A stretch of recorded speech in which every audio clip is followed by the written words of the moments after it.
Alright, so I have this old Viking that I got from one of my old dioramas previously. I repainted his face a little bit, made it lighter when I first started. It's one of these old first models I used and painted for a diorama. It was originally from a Viking fighting a Bigfoot, and I'm going to repurpose it.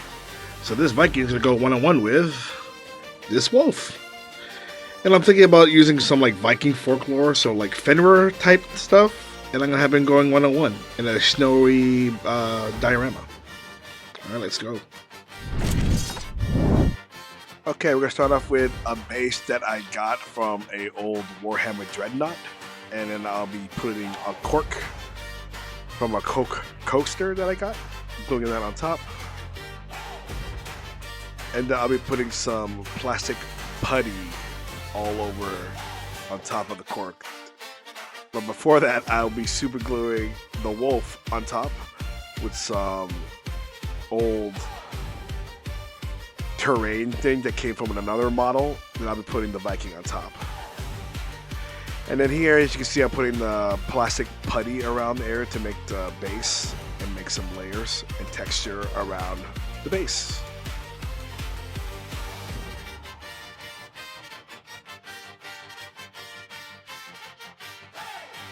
After slowly placing all the plastic putty around the base, and I put it to the side and wait for it to dry out. Also using the plastic putty to fill any gaps between the cork and the original base that's there.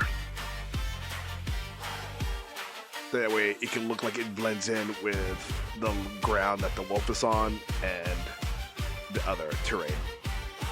Here I'm using dark earth mud that I got from AK Interactive. That will be the dirt and land for the ground of this base.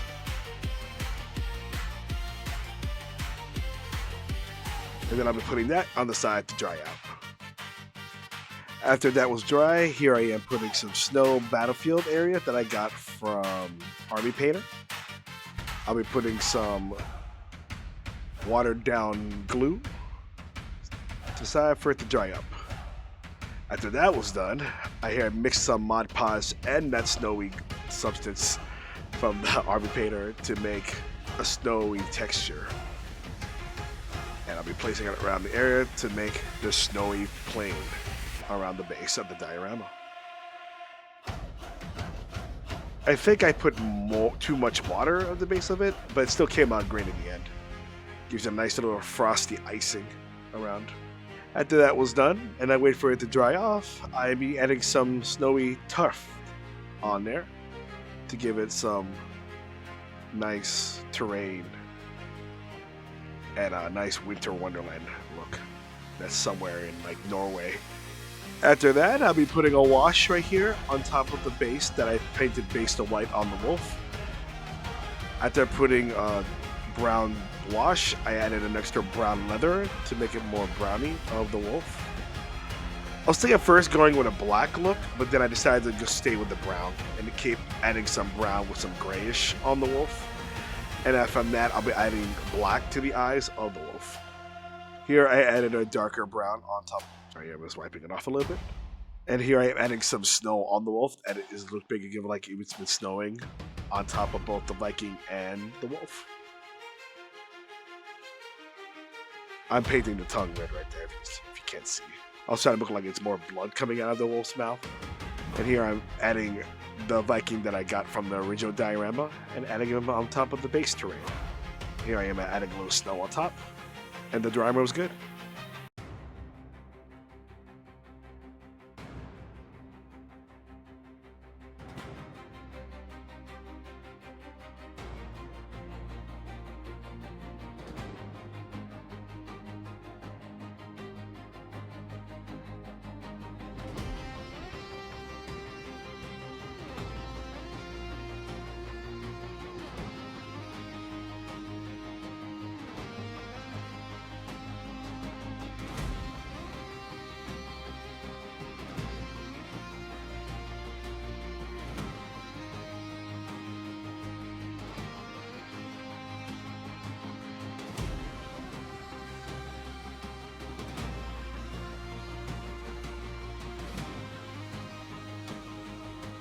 If you made it to the end of this build, thank you for being part of the journey. From bare base to frozen battlefield, this Vikings final stand really came to life layer by layer. The snow, the steel, the fur, the tension. This is why I love creating dioramas. It's more than paint and materials, it's storytelling in miniature form. If you enjoyed watching this Nordic showdown come together, make sure to hit that like button. It really helps the channel grow. And subscribe for more cinematic builds, creative projects, and behind the scene processes. And let me know down in the comments, well, who do you think will win this fight? Until the next build, stay creative, keep crafting, and I'll see you in the next one.